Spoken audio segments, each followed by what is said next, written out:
Easy Explain, Introduction to the Philosophy of History by G.W.F. Hegel, Chapter 5, The Geographical Basis of History. So I'd like to start this video with just a statement that this chapter is problematic in nature. The translation, the edition that I am working from, actually only includes an excerpt of this chapter, and that is, one of the reasons why I think that's the case.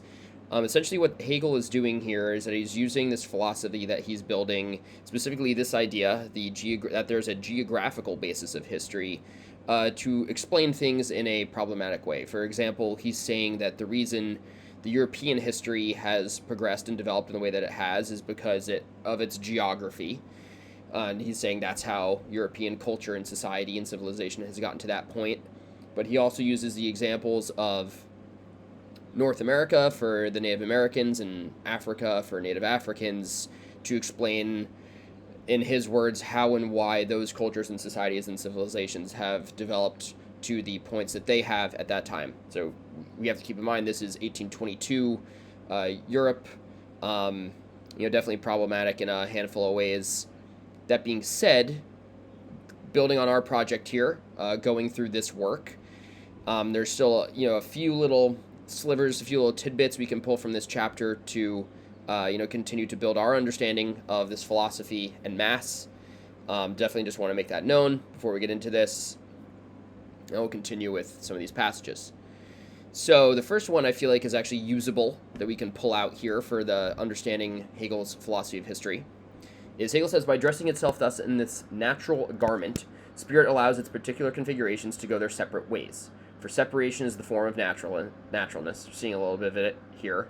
In the first place, these natural differences must also be regarded as offering the particular possibilities out of which the spirit of a people emerges, and thus they provide the geographical basis for that emergence.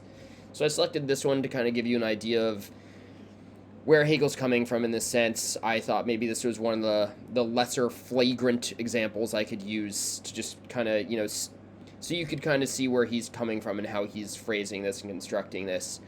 Again, it's not great, but we're going to move on. I did want to address it. I didn't want to avoid it completely. I think it should be known and addressed that it is problematic. So move on to the next bit here. The second one, Hegel says the true theater of world history is therefore the temperate zone.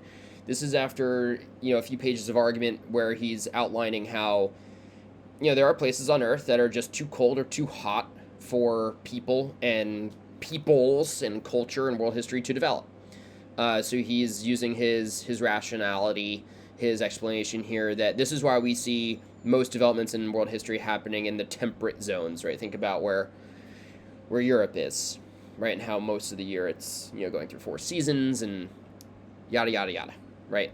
Finally, last passage I pulled from here, I just thought, being an American, I thought this was an interesting little call out in 1822.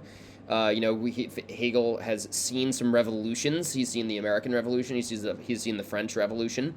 So he actually makes a statement here. He says, America is therefore the land of the future.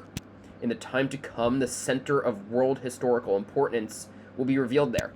I think that's a very interesting historical perspective, especially coming from someone who is, a very highly educated person in Europe at the time, for him to be making a statement, a claim like this, almost saying like the spirit, the world history of Eurocentrism was, on the decline. He saw it as ending, and he was like, the next place there's going to be a lot of development is going to be happening in America.